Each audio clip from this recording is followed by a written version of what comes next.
І переходимо до нашого наступного спікера Стеблика Максима Володимировича, представника з освітньої програми «Американістика та європейські студії» КНУ імені Тараса Шевченка з темою «Вплив політики на міжнародну спортивну активність періоду 1954-1990 року». Прохання все-таки 4 хвилини приблизно. Дякую.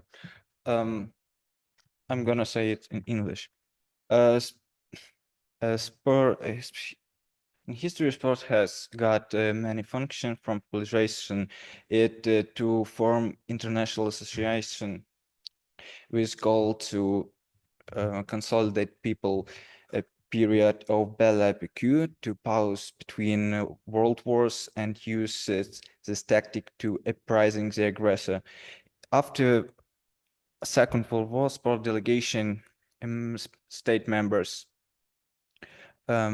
ergot blocks became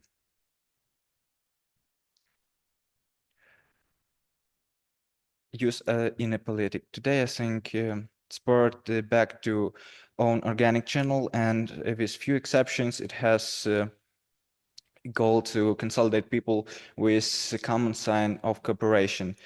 Anyway, member state in Olympic movement increase member state of United Nations.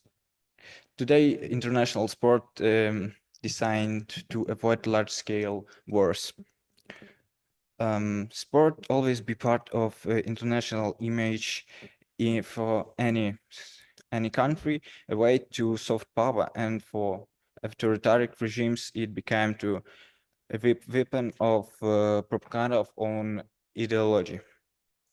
Politics can't avoid sports because it's a gold vein to propaganda. First, on a way to first step made to improve result in sport became Americans. In 1943, test physical training conducted in Europe and United States shows that 60% American youth can love physical form, when in Europe that index is 9%.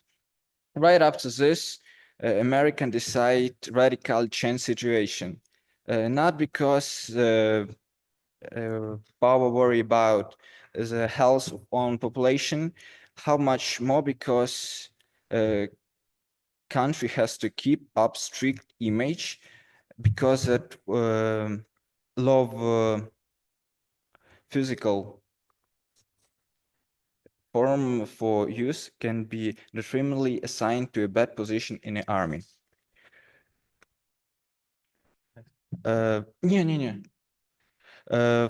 For improvement in sport, you start take measures that be same to Americans. From 1960 to 1980s were doubled amount pools and stadiums and amount to halls different types increased to 60,000.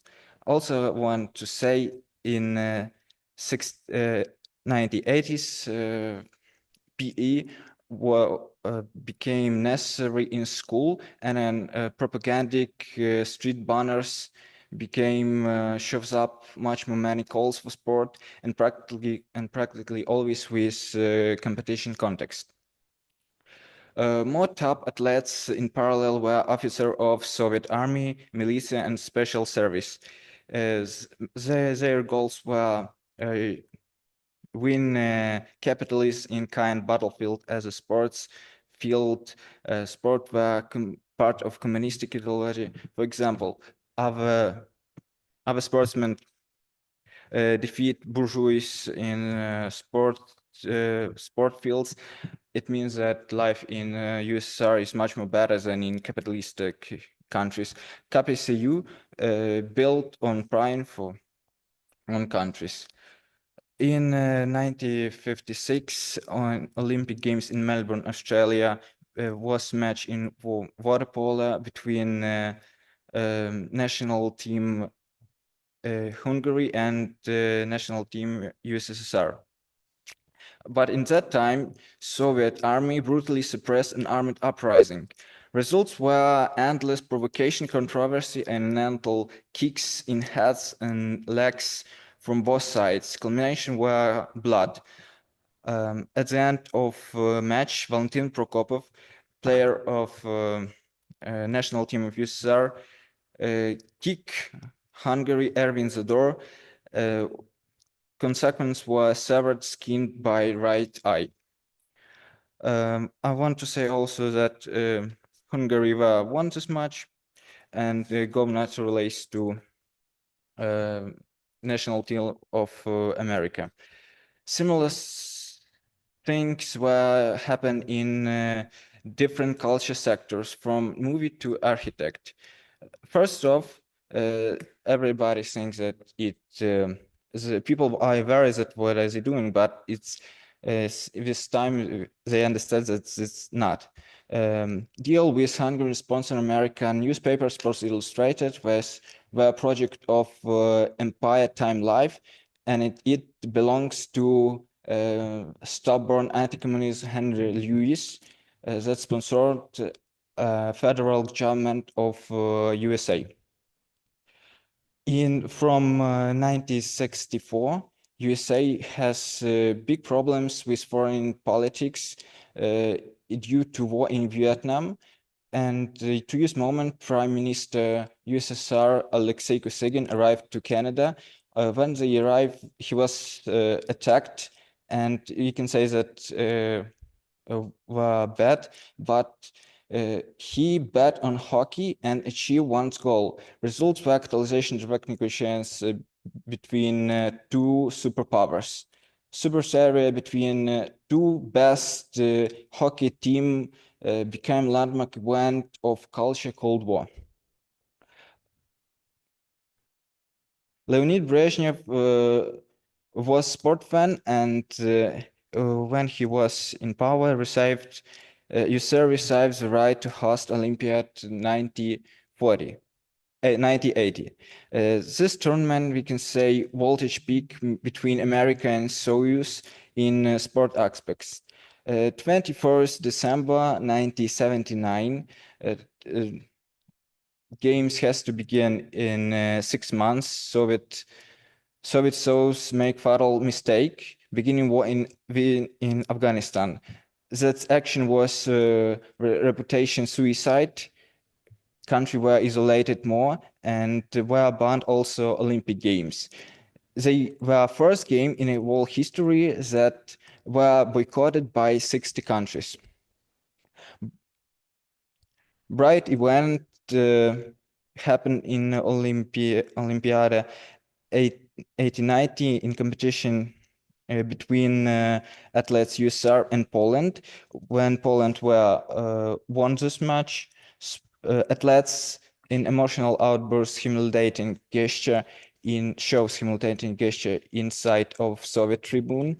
And that was not sensation as a political context, because Poland was main satellite to Soviet Soyuz, where Soyuz has negotiated with Eastern European country, for example, Warsaw Pact. Propaganda fully want to show own populations that Soyuz between countries is it, not enslavement, like as it really was.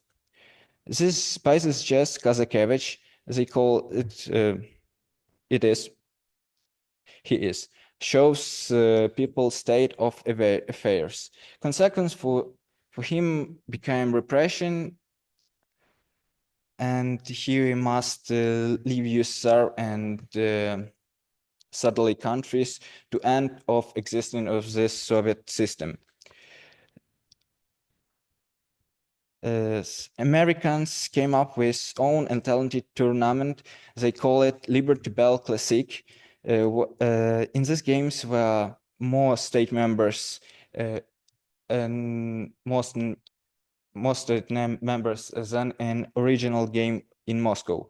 In response, Soviet Soyuz boycott Olympic Games 1984 that were hosted in Los Angeles, and also repeat act with alternative games, call it Дружба 1984, Friendship 1984. In this competition, they place sportsmen of Eastern Bloc. This for years were symbols disunited ideologies, even in periods, and people can think that the worst moment in Cold War were behind. But in this time, sport events were not around not American-Soviet war, and also happened in other countries. Sport turned out at Seoul, fighting with apartheid in South Africa. In 1976, 20 African countries boycott Olympic Games in Montreal because participates New Zealand team of rugby were in few months before it spent match with with team of South Africa formed by racial trade. Now I have to say to another kind of things. One of bright examples, it could be culture diplomacy in Cold War, is meeting between USA ping pong national team and Chinese. And despite the fact that the United States don't have negotiations with China. In April 1971, from China sent proposition to American team of ping pong visit China. Visit China. For 1 week, Americans and Chinese spent few matches from ping pong, visit Summer Palace, Great Chinese Wall, and see inside China. After this tournament, President of United States Richard Nixon was invited to Mao Zedong. One Prime Minister of China, Zhou Enlai's right. Like never before, sport was used as an effective instrument of international diplomacy. Beginning of football diplomacy bond with friendly match between USSR and Federal Republic of Germany that happened in 1955. Political fond were not so good. Between two countries were no diplomatic relations. In 3 weeks after match, USSR and FRG established diplomatic relations. So, after Second World War, and then sport keep playing role in politics. It shows principles and ideas that countries that were represented and were delegated. Sometimes it was detrimental effect to countries that are trying to confirm states, and otherwise to promote diplomatic reputation and future cooperation. Sometimes small countries shows ideals they were fighting for, and today we think it's generally accepted. It shows all people that says people sport outside of the politics, that they are mistaken. And like always, sport be tool of soft power. And we have next question: sport is more political or sport is more unpolitical? Thanks for attention. Thank you, Maxim. Well done.